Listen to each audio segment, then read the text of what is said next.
So good morning and good afternoon to everyone. We have received more or less 100 registration, and we have participants from different continents today. So welcome everyone to this webinar. We are very happy to have you all today and to see that you have been interested into the webinar. I am Justine Huget from CLS Group in France, and I will set up the meeting and check that everything is going well. And I'm here today with my colleagues Alice Lernoux and Carlos de Wassage. And Fabian Hensel from Gap Society in Germany will lead the webinar together with Enrique Caballero. We are all part of the Earth Observation for Sustainable Development's Forest Management Initiative. This is a European Space Agency initiative that was initiated in 2020 and will run until 2024.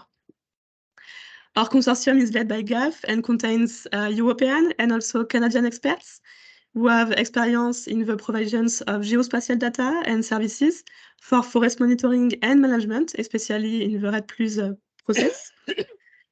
Today, we will talk about the application of Earth observation for forest monitoring, and the session will last about 1 hour. I invite you to ask any question you may have in the chat. And if possible, we will answer them during the presentation. But please note that there will be question and answer session at the end of the presentation. So I will now leave the floor to Fabian. Thank you. Thank you very much, Justine, for your introduction. Good morning, good afternoon to everyone who joined this first webinar. So it's a series of webinars. And today we will do an introduction to our Earth Observation for Sustainable Development Forest Management project, or the initiative, and then giving a first insight into Earth observation-based products and services that we provided during the first phase of our project, and this is now continued. And then we will have dedicated sessions for each of the products. But let me first start. These are the contact details. So as Justine mentioned, you can ask any question during my presentation in the chat on the right-hand side. And as well, our session will be recorded. There will be a French translation afterwards, so some subtitles. So for people from the French-speaking countries. And today with me is Enrique, my colleague, and he is there to support me if I have some technical problems, and as well to help on answering questions that might come up during the presentation. Just for the beginning, some housekeeping rules. You might have noticed all of your microphones and the camera are switched off by default. If not so, please turn off the microphones to avoid any echoes or background noise during the presentation. As well, it was mentioned during the registration process, the session is recorded and will be available online afterwards. We have this Q&A session after the first part of the presentation, and then another Q&A session after a second part. And once again, please use the chat for any question you have, and then Justine will collect your questions. And then we have as well today some other partners from the consortium, and all of us can, of course, help them answering the questions. So this is an overview of the webinar series. Today we are having the first one. We have some introduction material on our website. I will explain it later on in the second part. And you see that today it's more a broad presentation on the products we were developing and are providing. And then for each product, we have a session, like, for example, this tree cover forest area mapping will be explained in detail. Like as well the artisanal and small-scale mining detections. We will have a specific webinar on biomass mapping, on estimations of emissions caused by forest or by deforestation and forest degradation, and as well a session, for example, on the mangrove mapping and monitoring of mangrove rehabilitation efforts. And all of the webinars and a short description are available on our website that is shown on the lower right-hand side. And you can as well use the QR code to access the details. And as well, you can register on the website directly to the webinars. There are some webinars that are provided in English only or in French only. So this is as well given on the website. So let's start.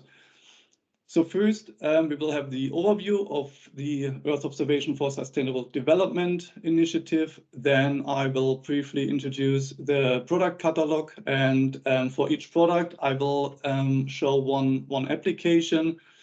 And then in the second part, we will have the a session on online training materials and as well a Q&A session. So after the first part of the product catalog, we will have a Q&A to go more into technical discussions, and then after the online training materials, we can have a Q&A more on upcoming webinars, content, or other questions that could not be answered during the first Q&A session.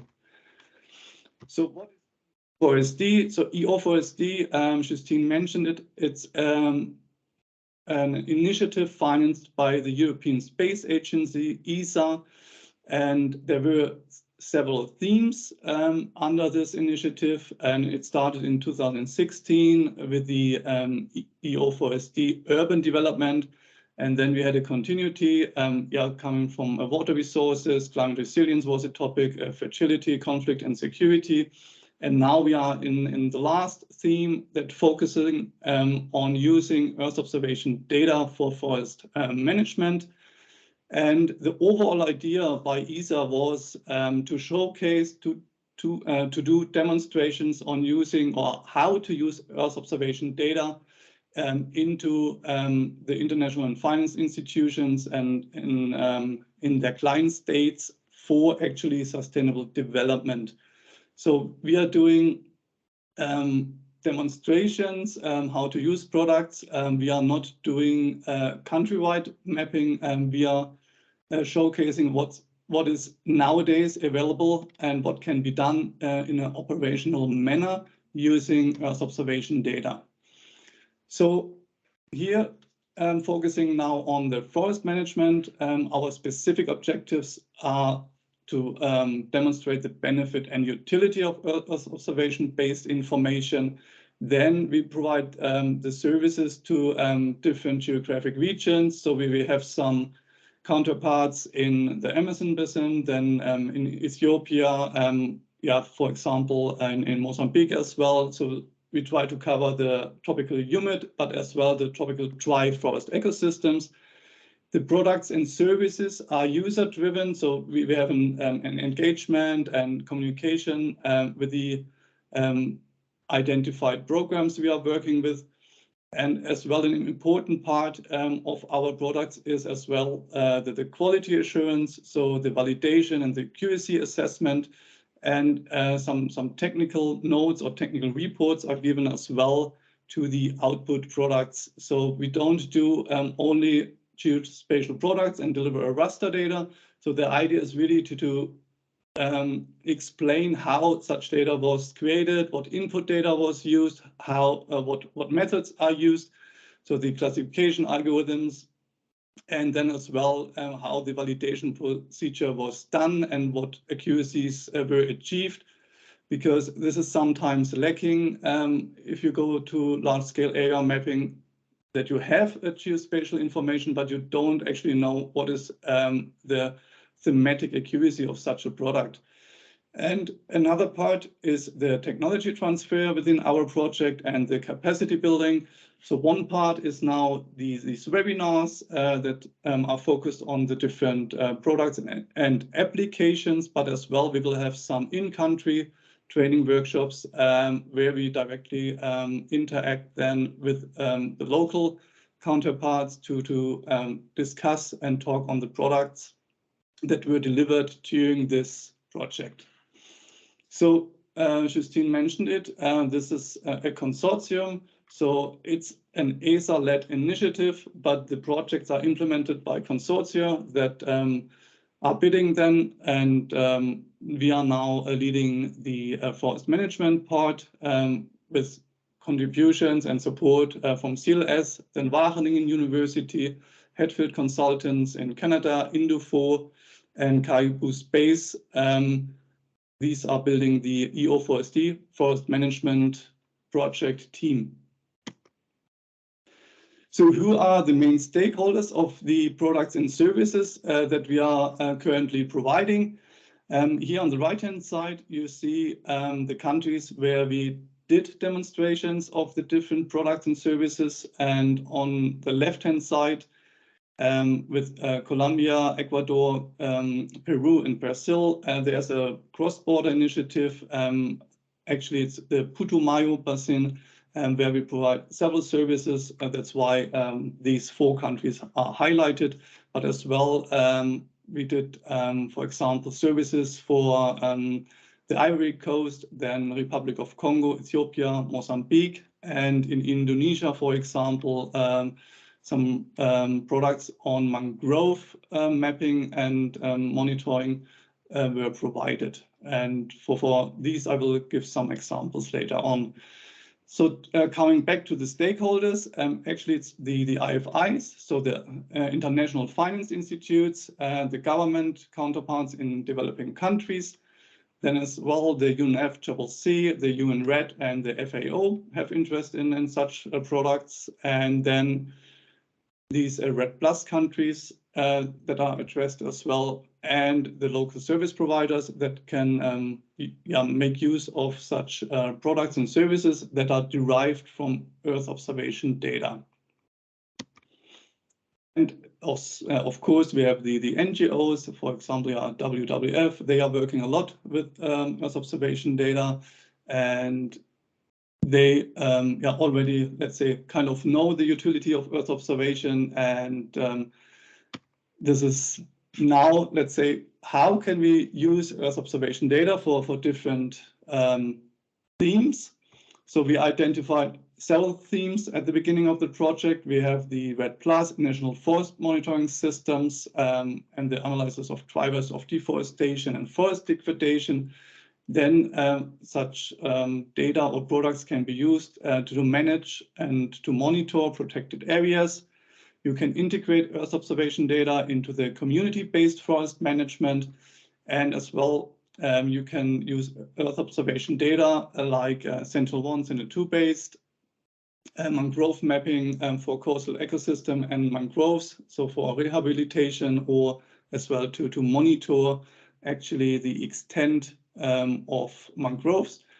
And another point is that Earth observation data is really suited to identify areas for landscape restoration activities.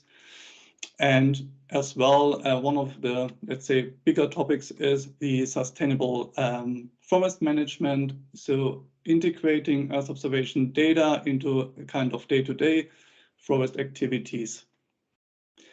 The products itself are nice to have, but the real utility comes actually if you are intersecting them with other geo information and other information as well. And for this, for example, you can build active monitoring systems. For example, nowadays we have these RAD alerts by the Wageningen University that are available free.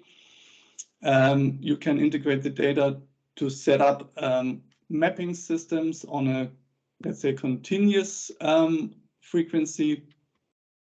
And you can integrate the data to have decision support systems. So kind of implementing thresholds, early warnings. If, for example, deforestation area extends over a certain area extent, then you can trigger an alert and activate, for example, some field personnel or help in identifying suitable areas for mangrove restoration by integrating, for example, the mangrove extent, then elevation information, and having then an idea where you could extend the mangrove to protect the coastal areas from erosion, for example. We will now go into the product catalog, and all our services are based on Earth observation data. That's the idea. So our main, let's say, workhorses are the Copernicus satellite, the Sentinel-1, the Radar-1, and the Sentinel-2, the spectral satellite. So we as well can integrate the Landsat the satellite suits, Landsat 5, 7, or 8. It depends on actually the time we want to do the mapping for. And for all of the data, we do a pre-processing that is kind of a standard in the remote sensing domain. And as well, nowadays we have kind of some data sets that are analysis ready data sets, ARD. And it's important to specify actually the input quality, and then you have to know, do you have to do further, for example, terrain correction or atmospheric correction, or can you directly start in processing? So having a single satellite scene is really nice to have, and having a status map, for example, of the forest extent is quite good. But the real utility and the benefit of Earth observation data is actually to do change mapping. So to identify where a specific land use is coming from, where it is developing, how to or tracking changes over time. And nowadays, with the Sentinel missions, we have really a frequent coverage, and that brings a high utility into these derived information services. So for actually all our described products and services, we are doing kind of change mapping to showcase or to identify, for example, where we have tree cover loss and or tree forest degradation, for example. But always the time component and the change component is the thing that makes Earth observation very interesting. So as well, mentioned before, it's not only about doing maps and generating data to be shown on a screen and to discuss about it. It's really important to have proper accuracy assessment and information on the area uncertainties, so that a user knows how accurate is the data I'm looking at, and where is the data coming from I'm looking at, and who has created the data. So maybe in 5 years, someone is looking at a map, and if he can't specify the source of this data, the accuracy and the quality of it, then such data can be worthless, and that would be really a pity if you are doing maps and then it's just of the purpose of having a printout. So please do proper accuracy assessment.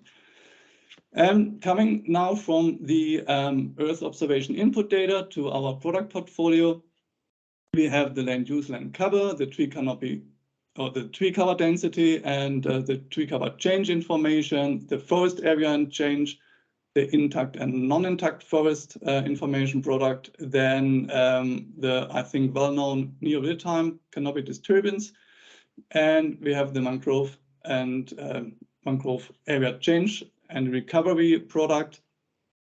So these are, let's say, more local products at the moment that are demonstrated to our counterparts. And what we as well do is integrating global products, for example, for the biomass and for the emission estimations. There we integrate the ESA-provided CCI biomass map, and then identifying the emissions that are coming from forest or coming from deforestation and forest degradation. As shown before, all these products can be used for different applications, and I will now go or showcase all of these products and having a short introduction to it. For each of the products, we will have a dedicated webinar. So if you are interested in knowing more about the new real-time mapping or the mangrove restoration, then have a look at the website and register for the webinar. So here a brief overview. I will talk on the tree cover density, then the forest area and change, the land use, land cover and change product, the intact and non-intact forest product, the canopy disturbance, so the new real-time alerts, the mangrove area conditions and recovery, and finally the biomass product. So I will actually start now with the tree cover density product and then showing how to use it. And this will now be done for the products. And afterwards, we will have the Q&A session. So if you already have some questions, then yeah, please use the chat to drop a note. So what is the tree cover density? So tree cover density gives an information at a pixel level. So the pixel level can be 10 by 10 meter, or you can have it at 20 meter or 100 by 100 meter. But the information that is given is actually the projected tree crowns to the horizontal surface. So having an information how much of a pixel is covered by the canopy. We are providing it in a continuous scale, tree cover density between 0 and 100%. And it's usually done at an annual repetition, because we are integrating all data that is available during the leaf-on season to come up with a precise result. And for example, in the tropical dry regions, we have a long period of leaf-off season, and then the leaf-on season that is at the same time not the best one for Earth observation, because you have a lot of cloud cover. So extending the acquisition time is really important.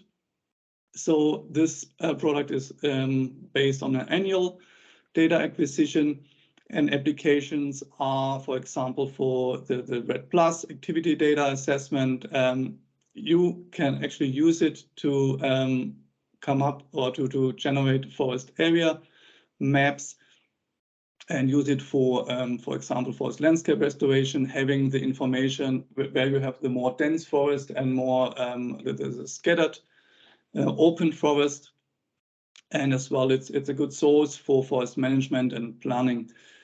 So what we can see or what is given in the tree cover density is not only the tree cover percentage, it is as well at the same time the information, binary information. Is it a tree covered pixel, or is it a non-tree covered pixel?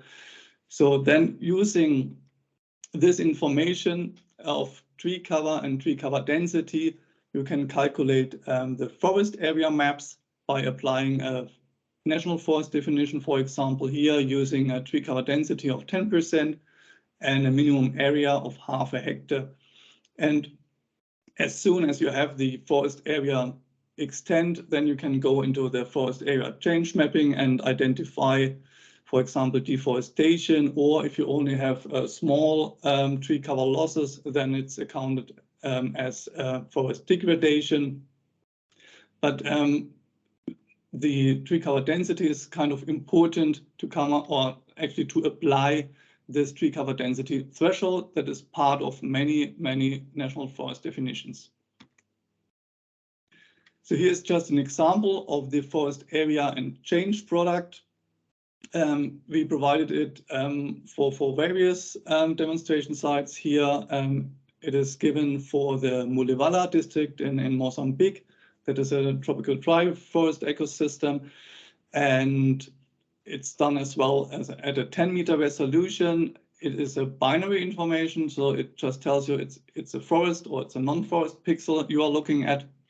And usually we are achieving accuracies around about 90%. That depends a little bit, of course, on the ecosystem and data availability.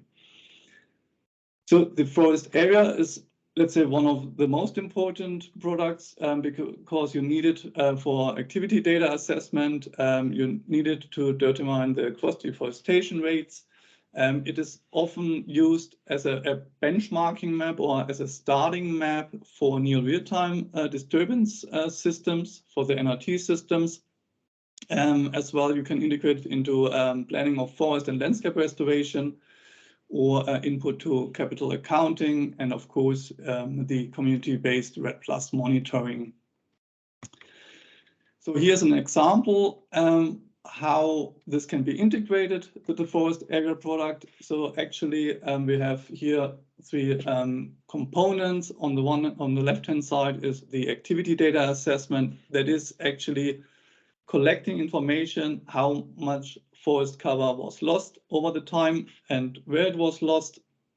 And then you could as well identify what is then the land use after several years. And important as well for RED+ or for the emissions, or for forest reference emission levels, is that you have to have good emission factors so that you can allocate the right emission factors to your different forest types. And for this, usually national forest inventories. So on the site, field surveys are done. And then you can interlink these both information sources. On the one hand, the activity data, that you know where is happening what, and then you know the carbon that was stored in a specific forest and can calculate then the emissions. Important part as well is the capacity building and technology transfer. So there are now a lot of activities ongoing from FAO, Silver Carbon, and there's a lot of training available. And on the one hand side, of course, you need training on using GIS and remote sensing tools, but as well having training on collecting proper forest inventory data on the site so that you have a good plot layout, that you collect the right parameters. So that would be just an example. Now jumping to the next one, it's the land use, land cover and change. What we usually do is providing the kind of standard classes that are requested by the IPCC for the reporting. You can use it as, let's say, as a first level hierarchy, and then you can go into more detail. For example, if you have the information on the tree cover density, and then you can as well separate a high density forest from low density forest. You can separate, of course, plantations from natural forest ecosystems. So these classes here shown on the right hand side are just an example, but usually you start with broad categories and then you go into more granularity. And having these, let's say, standard 6 classes, you can reach accuracy of 80%, 90%. And if you are going into more than the land use mapping for specific classes, then of course it has an impact a little bit on the mapping accuracies, because the more detail you want to map, the harder it gets. So what it is used for, it's useful to do stratifications for national forest inventories, that you know where you can place your plots or should place your plots to have a proper sample on your population, on the forest ecosystems. You can use it for activity data assessment as well. So knowing how the different land uses are changing over time. You can use it for capital accounting or, for example, planning of forest and landscape restoration activities. So here's an example that was provided by CLS in Gabon on identifying drivers of deforestation and forest degradation. So it's not only to identify forest cover loss, it's as well to identify what was the source of the forest cover loss. And for example, here on the left-hand side, you see that on the north in Gabon, there were rubber plantations that were the cause for the deforestation, or spatial economic zones. So urban extension can be the cause, oil palm plantations or constructions like the dam. So this is important then to know what is the future land use of such a plot and what is the impact on your forest ecosystem. On the right-hand side, you see as well the uncertainty statistics for the deforestation and degradation and the uncertainty levels. So this is an important source to let's say, put the information in the right context and have an idea how accurate is the map you are looking at. And yeah, this service was provided to ArcGIS at that time. It's just one example how a land use, land cover, and change map can be integrated for change detection and degradation assessment. As well, you can use it more on, let's say, on the local level, using it for community-based RED+. Here's an example that was provided by Hatfield for this community-focused investment to address deforestation, forest degradation program in West Kalimantan. So here the data is used for forest management and education to enhance livelihoods, to reduce deforestation and degradation. So as an awareness raising, you can as well identify agroforestry or suitable areas for agroforestry in already deforested or degraded land, and as well to identify areas for this assisted natural regeneration and for fire management, for example, for the local communities to integrate the data into their management activities at the local level. The next product, another one that actually was not yet provided during EO4SD. So there are several reasons. The main reason is this is an indirect method that is based on infrastructure and agricultural land, and then using the distance to these, let's say, human impacted areas and identify areas of a high likelihood of forest degradation, and then coming up with intact forest and non-intact forest. But as said, this is an indirect method. Nowadays, we have really a lot of Earth observation data available, and it makes it possible to map such, let's say, tree cover loss, tree cover gain. You can map it at a national scale and a wall to wall, and this intact and non-intact method was, let's say, developed more for areas where don't have sufficient Earth observation data, like in the times, let's say, before the Sentinel-2 imagery was available. So anyhow, here's an example. You can apply it and use it for, let's say, all areas. The idea is to identify then areas that have a high likelihood of being impacted by human activities, and then other areas that are far away from human activities and are kind of undisturbed. And for both of these systems, or for these types, you are doing then a forest inventory. You are collecting sample plots, and having these sample plots and looking to the development over time, you can then compare actually the biomass, or the biomass in the intact forest against the non-intact forest. And as presented here, you see that there's a marginal difference, or there is a difference between the intact forest and non-intact forest, which is quite high, and this actually proves the concept of the method. But on the other hand, as said, nowadays with the satellite data available, we can do the mapping on a large scale and doing a direct assessment of the tree cover loss and gain. Then another product that is presented and that was provided for several demonstration sites in the EO4SD is the new real-time canopy disturbance, that are the RAD alerts that are openly and freely accessible. The RAD alerts are based on Sentinel-1. For the Republic of Congo, there was a combined approach presented that includes as well Sentinel-2 data in the new real-time mapping. So to increase, let's say, the new real-time part. And this will be presented as well in a specific session.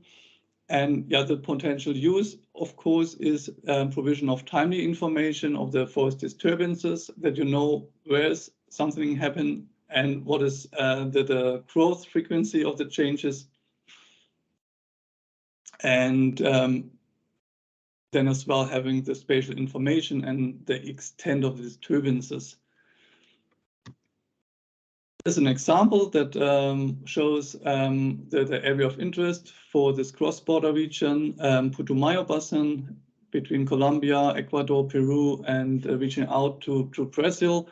So this is actually up to now a kind of undisturbed ecosystem, but you see that there are small activities, so from smallholder agriculture and as well in the upper stream, you have activities for gold mining, for example, that have then an impact on the whole ecosystem, because all material is then transported down the river. And let's say being in the water domain, one product as well is focusing on mapping mangroves and mangrove recovery. This was provided for a test site or a demo site in Indonesia, and just recently this year for Fiji, for the 2 main islands and another small one. So this is a product that is at a 10-meter resolution. It informs on the mangrove extent and the change over time. And the update frequency, actually here it was annual, but you can do it as well on a monthly or a quarterly basis, and that just depends on how often you really need the information for your application. So here is quickly shown how such data is built. As well, here we are using composite images, so a time series of satellite acquisitions, and then terrain information or the digital elevation model is included. And out of the time series, you are calculating the spectral features or the time features. And then you can using standard models like the random forest or any other deep learning to come up with the mangrove extent map that is shown here on the right-hand side. So here Hatfield achieved a quite good overall accuracy, and this map or their data, it was validated using very high resolution imagery and I think it was sub-meter resolution imagery and imagery that is available free of charge by NICFI, this planet data that was used as well to validate. And you see it's close to perfect. Here's an example how to track mangroves over time. So here it's focusing on the NDVI using Landsat. So on the bottom, you see the very high resolution imagery from Maxar and the closure of the canopy, so the mangrove recovery. And then on the top, you see the NDVI, how it increased over time, because the spectral reflectance from the vegetation increases. So lastly, the biomass product, this is built on the CCI biomass information. It has a spatial resolution of 100 meter, and this is currently then calibrated on a regional level using NFI data. so that you can reduce the levels of uncertainty. And the biomass information, of course, is important for doing the carbon stock assessment to improve the precision in national estimation, so that you have biomass information across your country. You can increase as well the density of the information where you kind of lacking biomass information, and you can use the biomass information to identify areas where management or forest management activities could be best addressed, or for example to identify forests of high carbon stocks.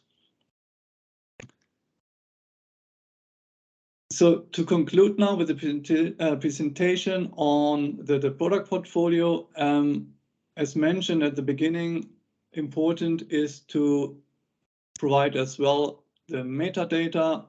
We are using the INSPIRE specifications. There are other ISO standards as well. And most important actually is to do the validation by applying a sound sampling design, the response design, and the analysis design, and that shows then how do you do the validation of your product. And we are integrating very high resolution imagery to validate then our maps. And this is shown here on the right hand side, how samples could be placed, the design, and then we come up with the overall accuracy, but as well the per class accuracy, because you might have classes that are not mapped that good than others.